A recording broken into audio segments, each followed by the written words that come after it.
Assalamualaikum warahmatullahi wabarakatuh. Perkenalkan, nama saya Muhammad Rifki Pratamalindra dari kelas 12 MIPA 6. Jadi kali ini saya ingin membawakan topik tentang keadilan. Barangkali keadilan adalah salah satu kata yang paling sensitif bagi sebagian besar orang, terutama di Indonesia ini. Bagaimana tidak, pada zaman era Orde Baru, banyak sekali aktivis hak asasi manusia seperti Marsina, Wiji Tukul, dan lain-lain yang memperjuangkan nasib rakyat lewat jalur independen dan cenderung menentang pemerintah. Kala itu tuh rela hilang dan tidak kembali atau kembali dalam keadaan tidak bernyawa. Setelah 1998, akhirnya Indonesia berada pada titik yang dinamakan reformasi. Namun, berganti menjadi reformasi ternyata tidak berarti bagi pejuang hak asasi manusia. Inilah yang dialami oleh salah satu aktivis hak asasi manusia yang dikenal tajam dalam mengkritik pemerintah, yaitu Munir Said Thalib. Nah, jadi Munir Said Thalib ini adalah aktivis hak asasi manusia yang ada pada era reformasi.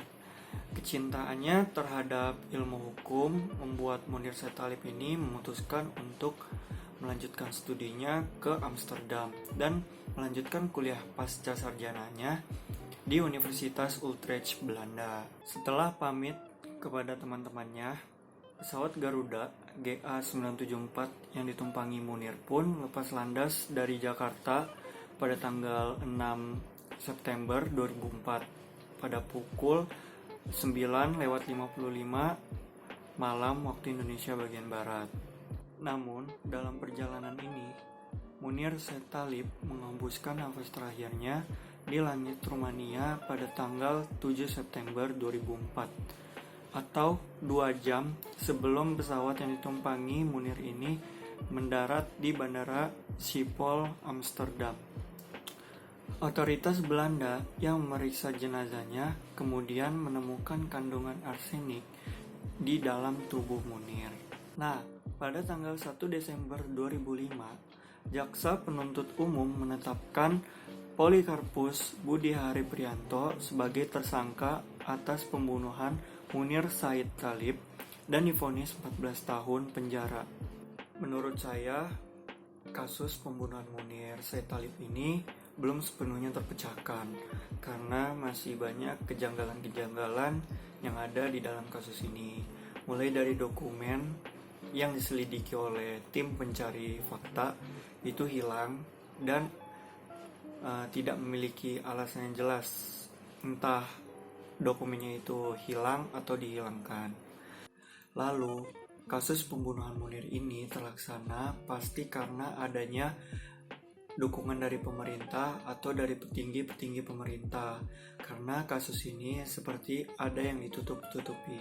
Dilansir dari tirto.id, Suciwati, yaitu istri almarhum, telah resmi melaporkan Sekretariat Negara ke Ombudsman atas dugaan maladministrasi karena diduga telah menghilangkan dokumen penyelidikan tim pencari fakta tanpa alasan yang jelas.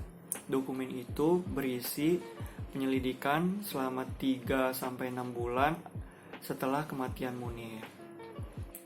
Lalu, Polikarpus Budihari Prianto yang menjadi tersangka kasus ini hanya divonis 14 tahun penjara. Ini tidak sebanding dengan apa yang telah ia perbuat, karena ia telah membunuh atau menghilangkan nyawa seseorang. Dengan demikian, pemerintah seharusnya lebih berani lagi untuk mengupas tuntas siapa dalang dibalik pembunuhan Munir Said Thalib. Karena kasus ini 2 tahun lagi sudah mengalami kedaluarsa dan pelaku intelektualnya masih berkeliaran bebas. Dan jika kasus ini dibiarkan begitu saja, ini akan menjadi presiden buruk bagi penegakan hukum HAM di Indonesia. Cukup sekian pembahasan kali ini, kurang lebihnya mohon maaf. Wassalamualaikum warahmatullahi wabarakatuh.